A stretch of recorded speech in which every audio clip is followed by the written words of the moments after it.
What's good, y'all? What's good, y'all? It is Wednesday, January 28th. My name is Patrick, and you are tuned into The Morning Show.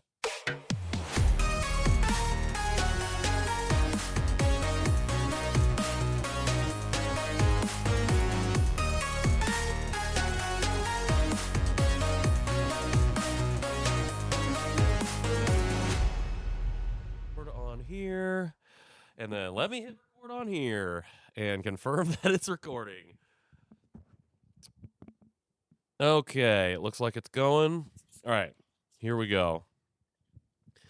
I am joined today by Congressman André Carson. Congressman, thank you again for making the time to have conversations with me randomly throughout the year. I'm always honored, man. Thank you.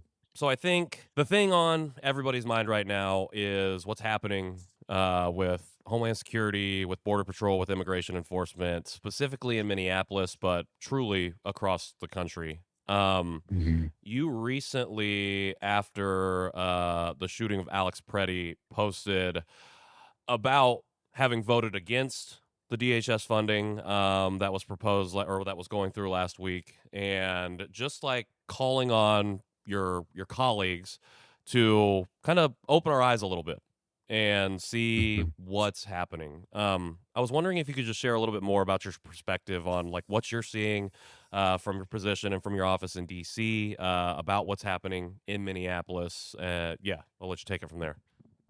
Well, yeah, like everyone, I'm outraged. I'm frustrated. I'm disappointed. Last week I voted against the Homeland Security Appropriations Bill because I refuse to rubber stamp the lawlessness that we're seeing right now. And today I'm I'm calling for the unlawful assaults by ICE to stop. We want ICE to cease operations not only in Minnesota but across the country.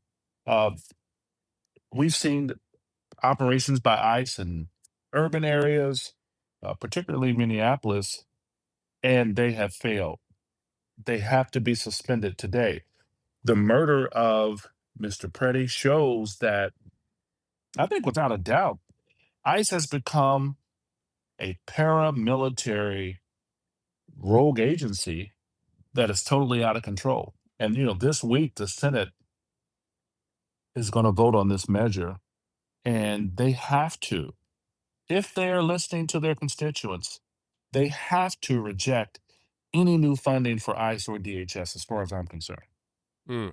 Um, I think something that I've heard a lot from people, and I mean, I'm seeing it even at the late night talk shows, a lot of people talking about it in the news, the New York Times, especially after the murder of Alex Preddy, Mm, talking about like the juxtaposition between what we're seeing on video, and not even just one video, but multiple videos, versus the rhetoric that's coming out from the folks leading these organizations or this particular organization.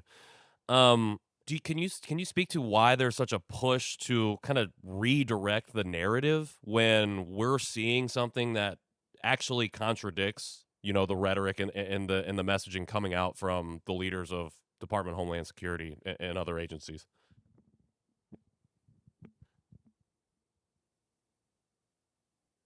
yeah, sure. Well, I know from my perspective and from a lot of people's perspectives, since Trump took office last year, there have been 28 or more shootings by immigration agents that resulted in several deaths, and five of these deaths were U.S. citizens. Mm, They're detaining about 4,000 children. Pardon me, maybe even more. That includes about you know over nearly 2 dozen infants. And so Trump has filled ICE, the Department of Homeland Security, with incompetent people. They've reduced the training standard that went from nearly 6 months to almost 6 weeks, if that. And they have shown they have no respect, or understanding of the law or even the Constitution. And as a former law enforcement officer, I can tell you, we swore an oath to protect and serve and to defend the Constitution and to really follow the spirit of the letter of the law. This isn't even happening with ICE. And, ICE has always been a troubled agency. Mm. They've struggled since its inception. I'm not saying that there aren't folks there who, when the agency began, had great intentions. I think they wanted to really deal with, criminal enterprises, trafficking, scammers, as it relates to our border and shifting contraband into our country. But this agency has devolved essentially into a gang that is carrying out a MAGA agenda, a Project 2025 agenda. And Christy Noam, she's turned ICE into a personal Gestapo for Trump. Mm. The agents are only loyal to Donald Trump, uh, and they're only loyal to getting bonuses. And the more people that they hurt, the better for them. There is no fidelity to the law as far as I'm concerned. Hiring standards have been reduced. Um, Individuals who um, couldn't even really have the discipline to go to FLETC or National Training Center, they don't have to anymore. And based on the countless videos that I've reviewed of ICE enforcement actions against constituents, it's obvious that training standards have been thrown out of the window. One of the things I think is I've heard voiced from a concern standpoint is it feels like we're past the point of reform. Like you talked about, the agency from Mm, its outset is a bit has been in, kind of on the back foot, trying to like make their way mhm, forward. And I think like especially when state sanctioned murders are occurring against U.S. mhm. citizens, it feels like we've reached a point where we can't just change this agency to act better. We need something completely different. I think when you can't get reformation, you need elimination. Mm. So ICE, as it exists, can no longer exist because it has proven itself to be insufficient and incapable and incompetent with regard to upholding the law. And our community knows this, the country knows this, the global community knows this. There was a condemnation that came from the UN. After George Floyd's murder, we helped pass legislation in the House to reform policing. And we insisted that Congress end qualified immunity for rogue cops and to really institute some of the most meaningful and safety practices and policing practices ever passed. There are over, I'm a criminal justice administration man, a major. There are over a dozen policing models. Community policing is the most popular. We always talk about community policing. Now, I'm someone who not only was in law enforcement, Homeland Security, worked for the state, and I was a special deputy for the sheriff's department. I was also arrested at 17, having been racially and religiously profiled. So I know both sides of this, and I think that when you look at the history of law enforcement in our country, kind of evolving from slave catchers and even folks of goodwill who had the spirit of the abolitionist spirit, they were punished. And I think our country is built on a system of kind of looking out for neighbors. Mm. And even during slavery times, slave catchers would threaten to kill or arrest people housing slaves. Even religious institutions were under that threat. And so, as law enforcement has evolved from slave catchers to a paramilitary organization, we still see the same spirit that has become so popularized through the MAGA movement. And Trump is very masterful at imagery, at symbolism. So, as we see this assault visually in line with Project 2025 on Black and Brown communities, women and children, all of those entities or folks who are the poster children or poster child or the representatives of job displacement for white brothers and sisters. Let's make America great again. He's cashing in on his promise. You see what's happening? We're taking away the illegals. Forget the violation of due process. That's not even taking place. There are people who are in our country who are on student visas. You have permanent residents, and now the visa program is up for sale. This is about symbolism and about winning the election.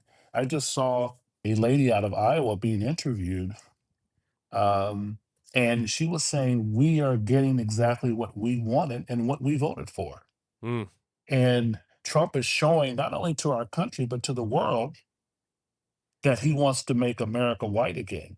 mm, And for the vice president to publicly say you no longer have to apologize for being white, that's a pretty bold pronouncement for someone with presidential ambitions. And then to have Mr. Elon Musk reaffirm that sentiment. Oh, what a world we live in, brother Patrick. truly. I've been working on a project for work here in the city, and one of the people I've been reading up a lot about was your grandmother, Julia Carson. Yes, sir. Yes, sir. And I've been watching a speech that she gave after she had gotten elected. And she talked about how when she was running in 95, 96, Mm. that Newt Gingrich, Speaker of the House, came to Indy to campaign against her and to like campaign Mm. for her opponent, in her Uh-huh. words. And Uh-huh. I think about like you brought up George Floyd and you brought up like Mhm. what felt like a sea change from a social perspective of like, oh, we're here to support our neighbors and be allies Mhm. to each other. And then Mhm. like we're 6 years on from that now. Should we, I guess, folks who consider themselves maybe abolitionists, especially progressives, Mhm. maybe democratic socialists, is there Mhm. a necessity, like, is there something that we need to do to be like, "Hey, we're coming to the table. Can we have this conversation?" Or what's your perspective on, like, how we Mm. approach all of this action moving forward? Well, I think it's a very important question. I mean, it starts with the neighborhoods, right? It starts with your work and you platforming not only progressive voices, but perhaps centrist voices and other voices, because these philosophical views collectively represent the diversity of thought in our country. And I think that's what Mm, makes our country healthiest. Some pollsters and those from the consulting class, pardon me, would argue that our country at its core is very centrist, either center right or center left, but centrist nonetheless. But I think that the important work that's coming from the left is forcing America to look at itself. You see the work that's happening and the movements coming out of DSA. You see other progressives across the country. Now, a progressive in San Francisco or Minnesota may not be the same as a progressive in Indiana or Ohio, sure. but that looks different, right? I think, and I joke with my friends on the coast, a progressive in San Francisco or Minnesota could run down the street naked, but in Indiana, it's a political death wish, right? Sure. But they may still have the same value system.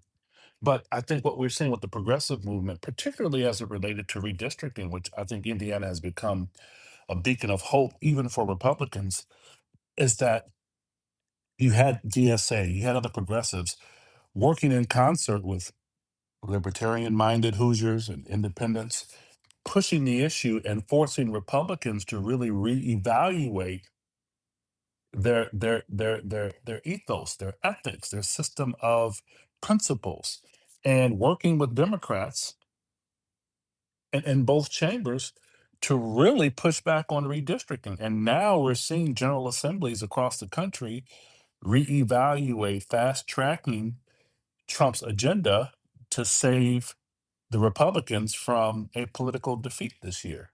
And Mm, I think that ties into the neighboring aspect because our democracy is a collective enterprise. And it takes all kinds of people to preserve our democracy. A working democracy, yes. It starts at the community meeting, the neighborhood meeting. It's a democracy of thought.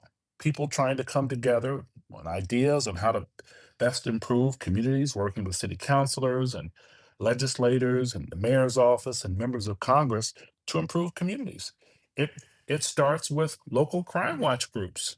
Mm, You know, you may have a diversity of thought, but there's a collective understanding that our communities have to be safe. And if we are not working in concert and communicating with one another as neighbors, looking for suspicious activity or abnormal activity, in addition to reporting to law enforcement, then our community won't thrive.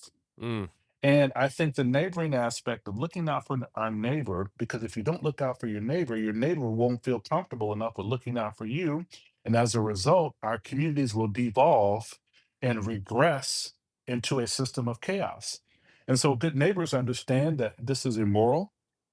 Good neighbors understand that putting pressure on elected officials will produce political consequences if they don't adhere to what neighbors and community and constituents want.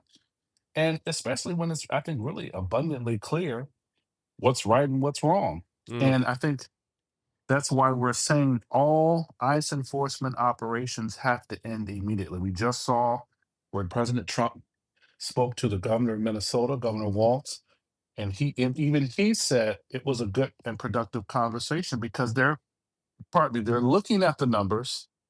They're seeing that their numbers, i.e., Republicans, their numbers are tanking. Sure. Trump's approval rating is already in the dirt and it's rapidly declining, even amongst Republicans. Hmm. We saw where our former governor, Mike Pence, has condemned ICE's actions and former vice president.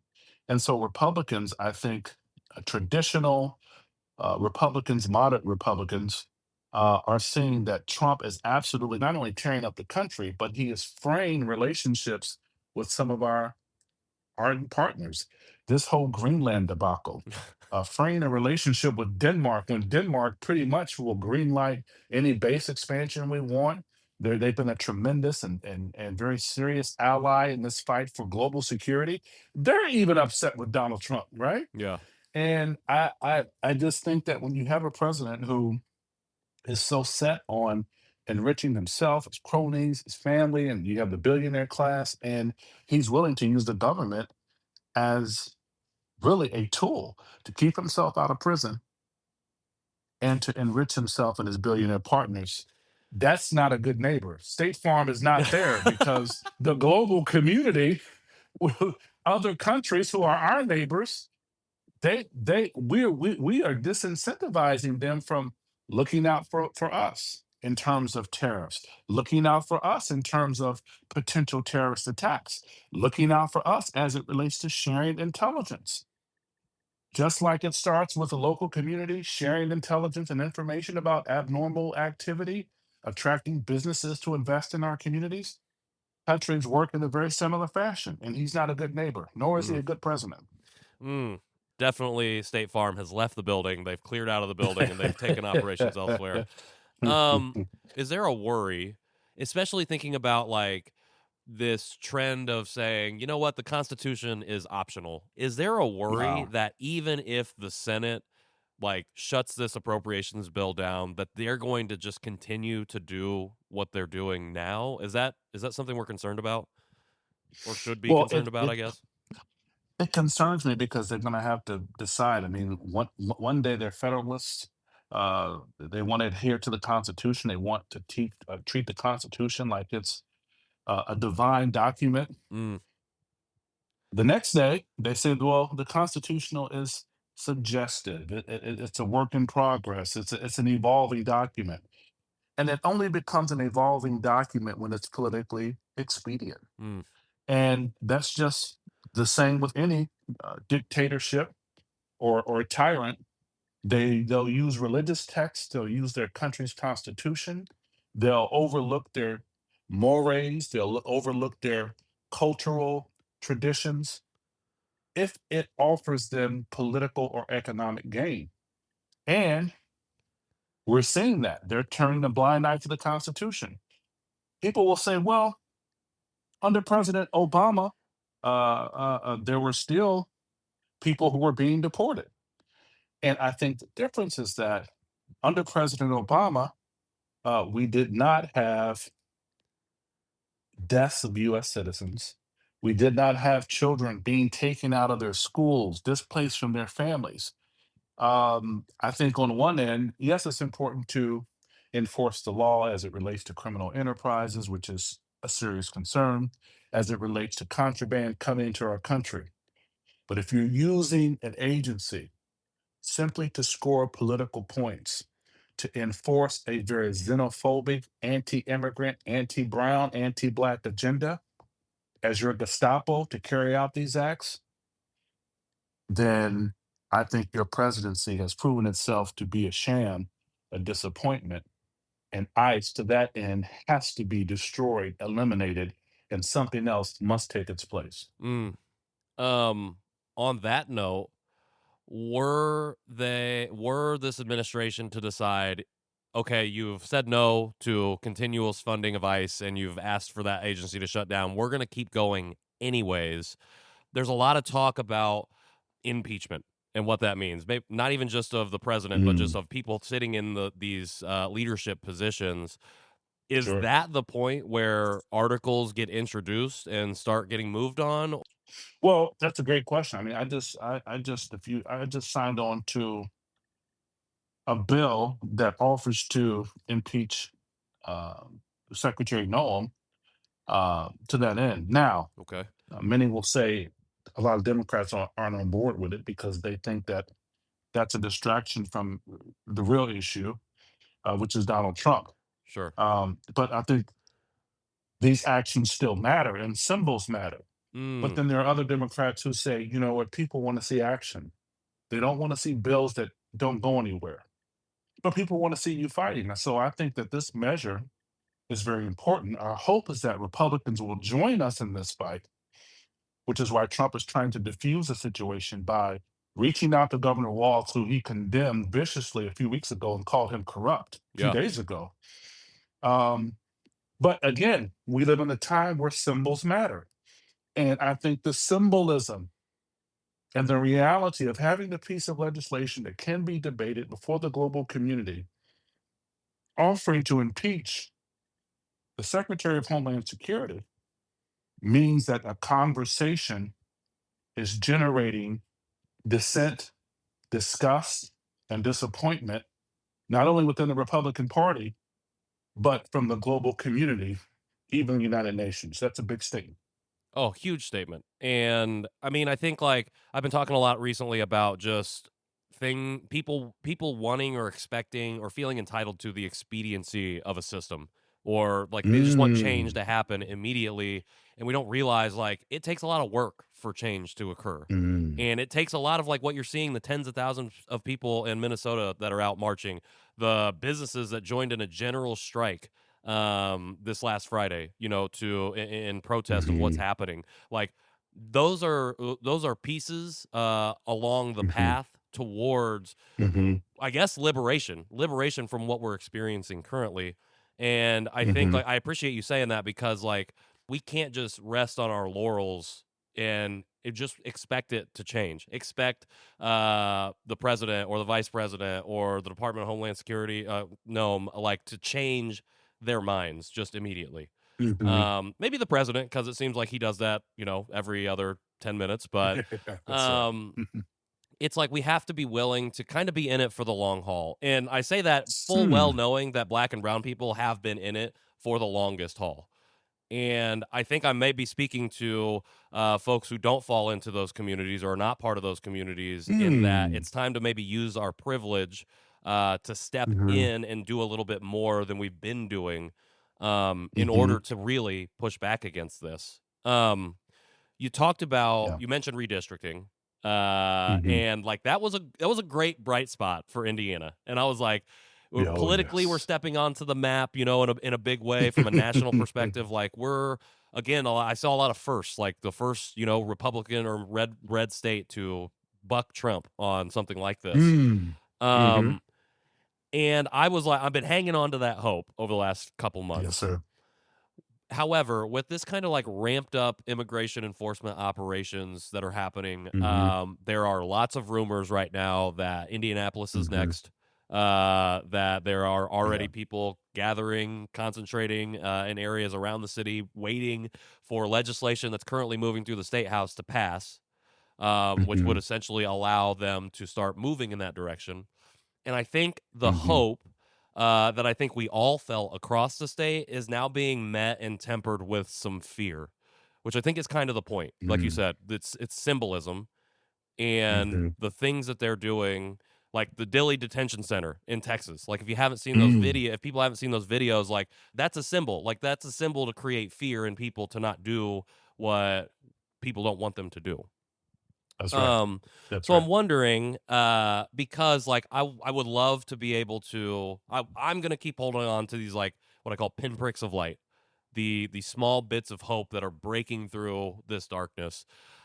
Mhm. What would you share to fellow Hoosiers, people across the state of Indiana, people across the country right now that are, seeing these symbols of fear and feeling it Mhm. encroach on their hope? That's an important question. I mean, I want people to know that their voices matter when they protest, when they platform voices of dissent, when they platform elected officials who must be held accountable. When you have very progressive and visionary podcasts like your own, who not just highlight the political life, but you highlight artistic life. And we Mm, know that artists have been at the forefront always of revolutions. I think now is the time to see that we live in a working democracy, and elected officials now more than ever are paying attention to what the people want, what their constituents want, as evidenced by, to your point, what happened in one of the reddest states of the country, Indiana. You know, and I think that the fact that the pressure was so tough, Donald Trump had a conversation with somebody he's campaigning against, and then praised him for being open to future dialogue and even sending the secretary to the state. mm, That's huge. But I still think we have to keep our feet on their necks. The protests are working. Writing, calling elected officials, it's working. We are nearing a potential government shutdown this week. That's certainly a possibility.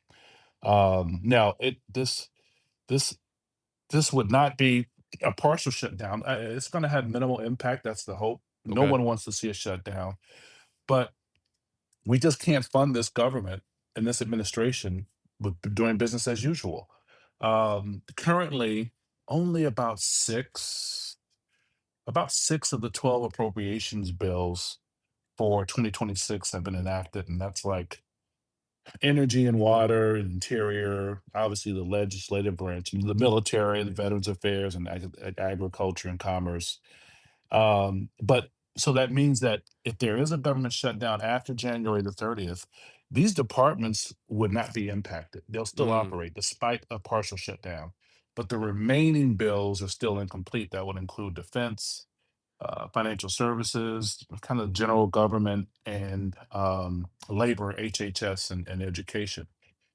And obviously, Homeland Security that passed the House, but not the Senate. And then obviously, State Department funding that passed the House, but not the Senate, and of course, transportation. So if there is a shutdown, it's up to the Senate on how messy things could get, depending on how the Senate considers the remaining bills. So a broader six department shutdown could be avoided if the Senate holds separate votes on each of those six incomplete bills. But we've had brave senators who will vote against DHS funding. And then the shutdown after Friday, January 30th, would only impact DHS if that were to happen. So mm. people are listening. Don't give up. Keep making your voices heard. Republicans are starting to revolt. We're seeing cracks forming in the Republican Party. That's because the people are speaking out. We have podcasts like yours where the streets are watching, the streets are listening, which means elected officials are watching, elected officials are listening. It's having an impact. Don't give up. We have to overturn the House of Representatives this year to fall in line with the very complicated vision, very brilliant vision of the founding fathers to have three separate but equal branches of government to act as a check on the other. Mm. Well, I think by based on the polling that I'm looking at, it seems like an overturned midterm, like a turn in the Mm, midterms is gonna happen. Like I think we're yes, we're sir. seeing that wave, which is good. I guess I'll ask one final question before I let you go here. Then, especially thinking about the midterms, there's obviously been talk and narrative floating around of like, oh.